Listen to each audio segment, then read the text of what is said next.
So first I'd like to talk about one of my favorite topics, which is kidney tumors. It may seem like these are getting very complicated nowadays with lots of variants and molecular pathology, but I think that we can do quite a lot with just the basics in kidney tumor pathology. And so I hope I can try not to get too bogged down with a lot of the new stuff that's going on in kidney tumors. So first we'll just kind of go through the most common patterns of kidney tumors. Clear cell is still the most common pattern of kidney tumor. A papillary pattern which can be seen in a variety of tumors, eosinophilic or oncocytic tumors, and then we'll try to hit upon some other patterns in kidney tumors. Just on the right here is the current WHO classification listing of all the various entities, but you can do quite a lot with just the top few most common kidney tumor types. So what's important about kidney cancer classification? I think we may be asked to do more with less nowadays. There is an increasing role for renal mass biopsy, although that varies a lot with institutions. So some institutions might always do renal mass biopsies. Some may almost never. Some may do it in very select circumstances where the patient has comorbidities, not a good candidate for surgical resection. So there's a lot of variability, but we may be asked to do more with these very small renal mass biopsies classifying tumors. There may be less aggressive management for patients that have comorbidities, so we do a biopsy and do just surveillance or ablation instead of resection of the tumor, so they may try to get us to make a diagnosis with a small biopsy that's done at the same time as an ablation. And it's being increasingly recognized that RCC is not just one disease. There are several tumor types with different molecular alterations, and clinical trials may focus on which histologic subtype of renal cancer we're looking at, especially putting it into two buckets of clear cell or non-clear cell renal cancer. Even in the National Comprehensive Cancer Network guidelines, there are two different pathways for clear cell or non-clear cell kidney cancer. So here's an example of what might be asked of us from the renal mass biopsy setting. This was a paper in the Journal of Urology a few years ago suggesting what might be done from information gathered from renal mass biopsy. So if you have a tumor, it's biopsied, it turns out to be benign, then nothing further is needed. That patient can just be followed up. If you have a very non-aggressive tumor, like a chromophobe renal cell carcinoma, which is generally considered to be very favorable, or a papillary renal cell carcinoma of very low grade, those are probably very favorable, and the patient could consider active surveillance. If we have a tumor that's more in a gray area in terms of risk, like a clear cell renal cell carcinoma of low grade, or a papillary renal cell carcinoma that's of intermediate grade, then the clinicians may consider making their decision on what to do based on the tumor size. So in this particular study, they used a threshold of 2 centimeters. Less than 2 centimeters might be amenable to surveillance. 2 to 4 centimeters might be more in keeping with surgery.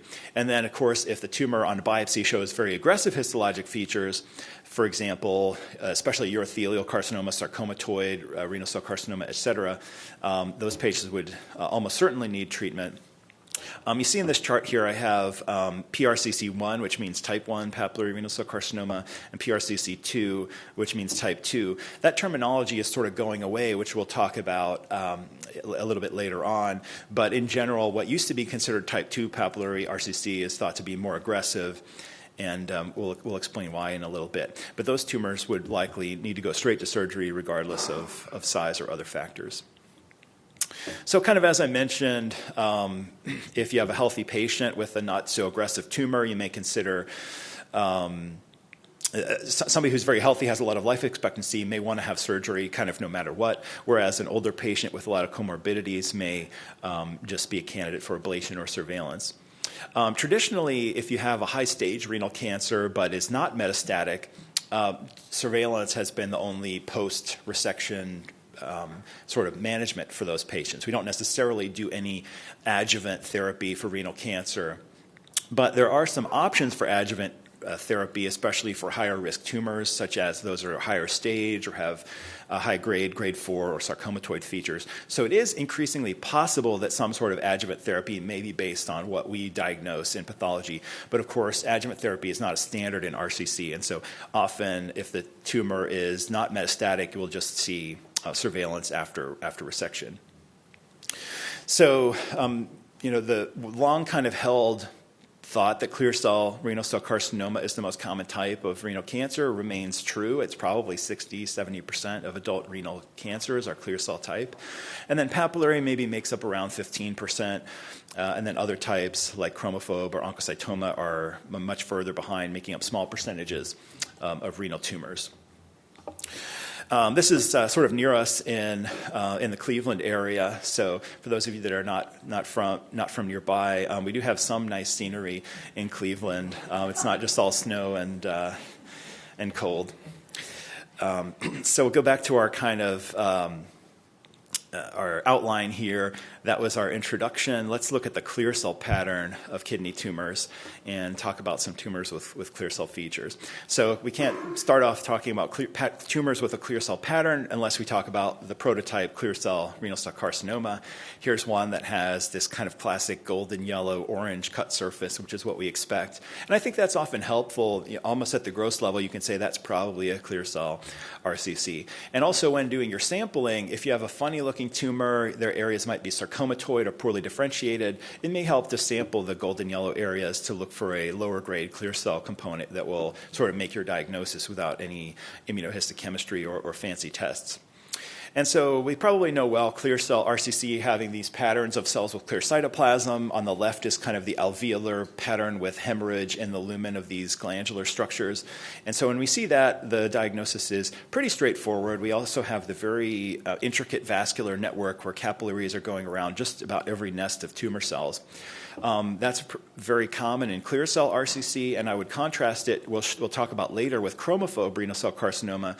You can often trace a line through chromophobe tumor cells without crossing over vasculature, whereas in clear cell, if you picked a spot here of tumor cells, you couldn't really go anywhere without crossing over blood vessels, so that extremely intricate vascular network. But the thing that's tricky about clear cell RCC is that it can often become morphologically heterogeneous when you have higher grades. So here we see it transitioning to eosinophilic cells with prominent nucleoli. That's still probably not a challenge when we see the low-grade component right next to it.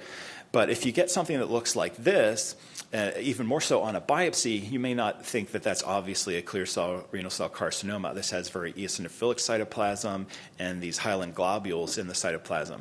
So what can we do? Well, like as I mentioned, identifying the low-grade component is a cheap and easy way of proving that something is a clear cell RCC, and so sampling those golden orange areas might help. The delicate fibrovascular network, which we mentioned, but if you need immunohistochemistry, a marker that I really like is carbonic anhydrase 9, or CA9. That's part of the VHL pathway, the hypoxia pathway, and it should be pretty strongly upregulated in clear cell renal cancers, so it should show a nice membranous staining in most clear cell RCCs. Some of the other kind of general IHC patterns are listed there at the bottom of the slide. But I really like CA9 the most for confirming whether something is clear cell or non-clear cell. And just to show a couple of crazy patterns, I think when clear cell becomes high grade, it can do a lot of crazy stuff.